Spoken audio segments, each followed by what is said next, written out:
I'm James Tiptree Jr., and this is my story. No, this is my story. I'm Alice Sheldon, the creator of James Tiptree Jr. My mother, Mary Hastings, was quite famous in her day. She was a writer, a socialite, an explorer, and a big game hunter. My father was a mining lawyer who got rich investing in real estate in Chicago's South Side. They married in 1909. I was born Alice Hastings Bradley on August 15th, 1915. My childhood in Chicago was unconventional. I did like skating, but I was very well traveled. I lived in a house adorned with exotic animal antlers, rugs, and African souvenirs. It was routine for me to be around long rifles, even in a family portrait.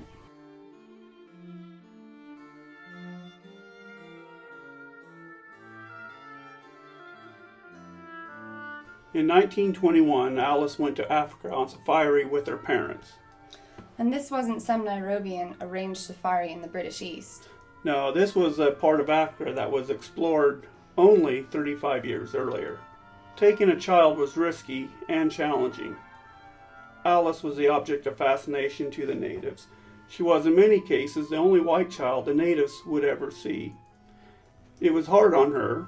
But I was often indulged while on safari. Yes, if you were to drop something, 6 large naked cannibals would spring to attention and pick it up. But I was miserable too. When I had to use the bathroom, for example, my mother would have to follow me with a rifle to ensure an animal didn't attack me or try and make a meal out of me.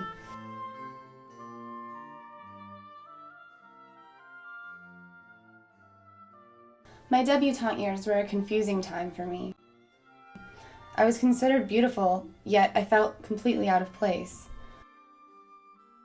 I took part in all of the usual events. I attended balls and parties and so on.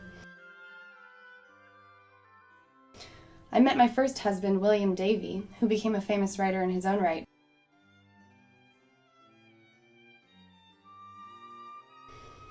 We married in 1934. As a couple, the media followed us closely during these years. By 1939, we were separated.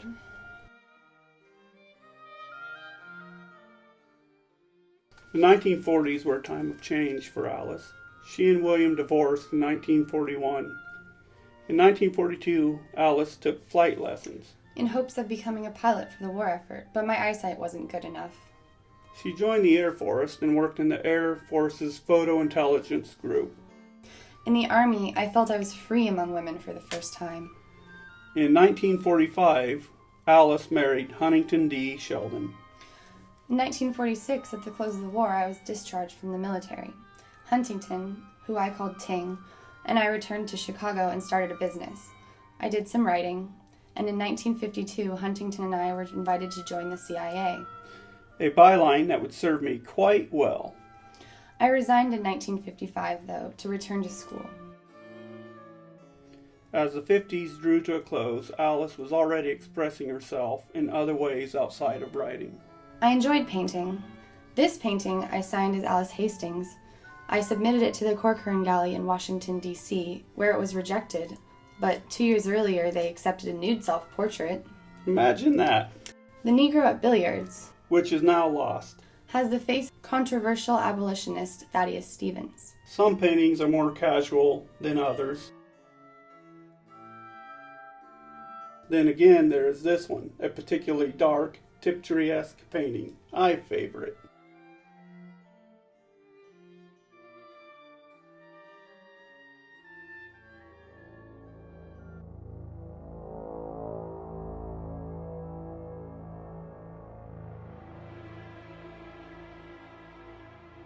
Unable to be taken seriously as a writer, I decided to unleash myself.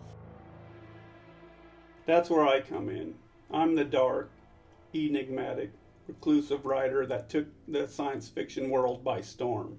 Really trying to contain your self-confidence, Tib. My work pushed the bounds of science fiction, explored gender barriers. I was very prolific. My work was hailed as brilliant, dark, thought-provoking, and imaginative. And I was behind the work. My experiences gave Tip his insights. Tip simply gave me the veil I felt I needed. As my stories continued to be published, My career as a writer was moving fast. I turned out volumes of stories to be collected into series. Some would be made into TV programs. Yes, but that wasn't one of yours. But it was associated with me.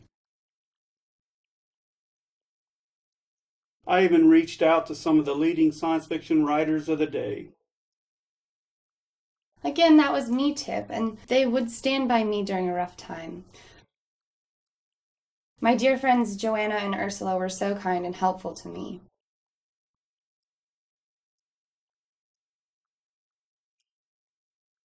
In 1976, my world came crashing down.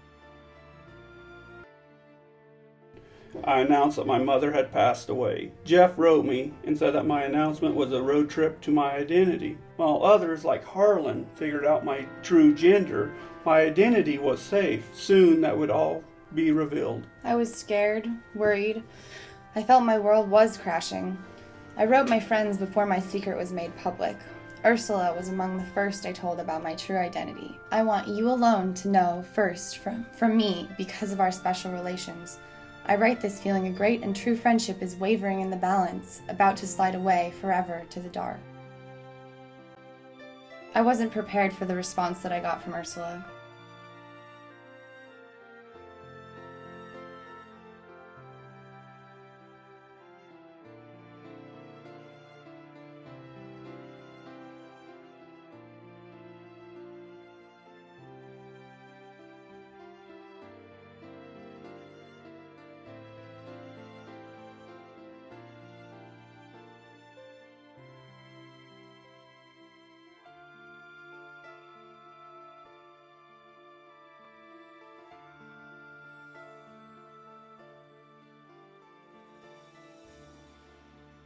Her letter was the most generous, kind response I could have hoped for. The revelation of Allie's identity proved to be uplifting. I was able to mentor young up-and-coming writers, and I had pictures of myself released to the public. In many ways, having my secret removed was a personal relief, and I was still able to write, but I found that not having the shroud of Tip's mystery did dim my cutting-edge style. I continued writing under other aliases, so my self-expression was still intact well into the 1980s. But my bouts of depression worsened. Along with my husband Huntington's condition, his health was deteriorating. Things started to overwhelm me, and I ended everything on May 19th, 1987. But our legacy lives on. You see it in the annual award that bears my name. It honors Alice's impressive life and her literary talent.